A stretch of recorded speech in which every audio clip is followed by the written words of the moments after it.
Dear friends, we are again on this process of reading, on process of studying, reflecting on the Gospel of John. Yesterday we looked at chapter 6, wherein we had the Jesus feeding the 5,000 and the bread of life discourse there. And today we come to chapter 7. In chapter 7, again we can divide this chapter into three sections.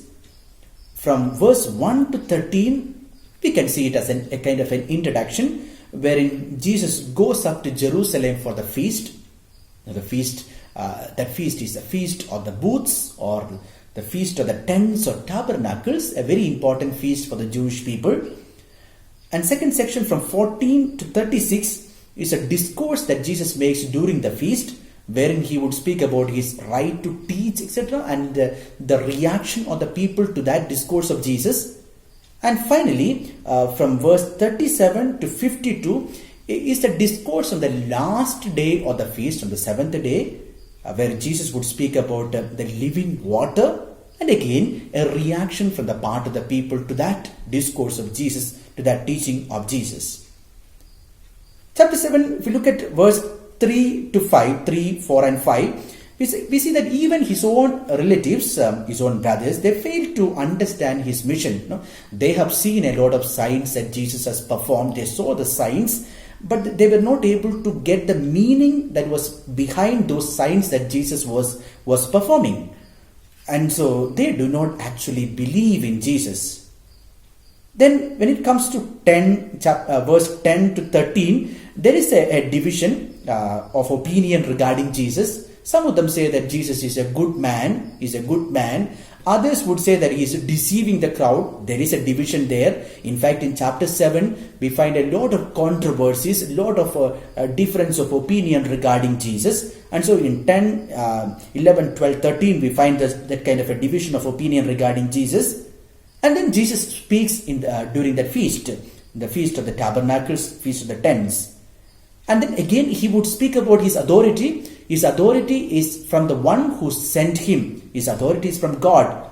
And in that discourse, again the knowledge of Jesus regarding the law, etc., is very clearly demonstrated there. Now, he is someone who knows the law. He is someone who has learned the law, learned the Torah, etc. Now, that is very clearly shown when Jesus would speak about keeping the Sabbath, regarding the circumcision, etc., in that discourse that he would make during the feast. Immediately after that, from verse 25 to 31, once again there is a division in the crowd, as we have already seen in 10 to 13, verses 10 to 13. Okay. The point is that they know from where Jesus is coming. They know his whereabouts, his family, etc. No, that is actually a problem for the people who are listening to him. And Jesus is repeatedly saying in this gospel that although they think that he is coming from this family, from this village, etc., but actually he is from God. Now, that is something that is repeatedly Jesus speaks of in this particular section, in this chapter, that he is from God. Now, we have learned that from the prologue. Now, John has mentioned, the evangelist John has mentioned it from the prologue, in the prologue itself, that Jesus is from God. He was eternally with God, eternally with the Father, which the people are unable to understand. Now, the faith that John is is telling each one of us to acquire is to have that real faith in Jesus, as Jesus not just simply a historical person, but Jesus as someone who is from God, eternally with God, eternally God. And then coming to the last final section of chapter 7, where Jesus would speak about the rivers of living water. Rivers, that is from 37 to 39. On the seventh day, he makes himself the source of living, life-giving water. And if you look at verse 37, it is read like this: on the last day of the festival, the great day, while Jesus was standing there, he cried out, "Let anyone who is thirsty come to me, and let the one who believes in me drink." Now that is very, very significant words that we have in chapter 7.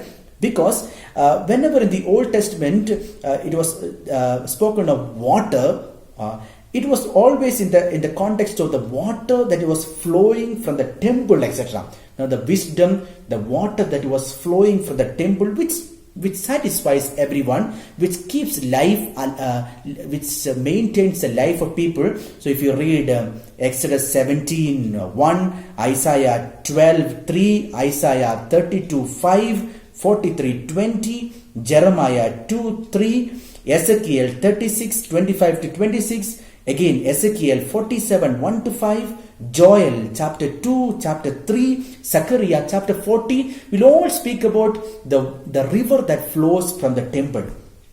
Now, according to the evangelist John, water is something that symbolizes the Spirit. Now, water symbolizes Spirit. Now, this Spirit is already in Jesus. Now, it has come on Jesus. We have read in chapter 1:32 how the Spirit is coming on Jesus. But this Spirit is communicated to the disciples only after his resurrection, when Jesus would breathe onto his disciples.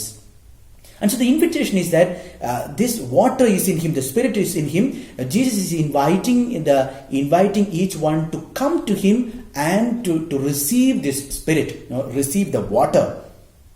And immediately after this presentation of Jesus as a life-giving water, from 40 to 49, again there is a controversy. Jesus again causes a division there. Okay? And from in verses 50 to 52, we have Nicodemus coming out once again. Nicodemus becomes more open in his belief, although his faith is not complete there. He becomes a little more open. Remember, in chapter 3, he came at night.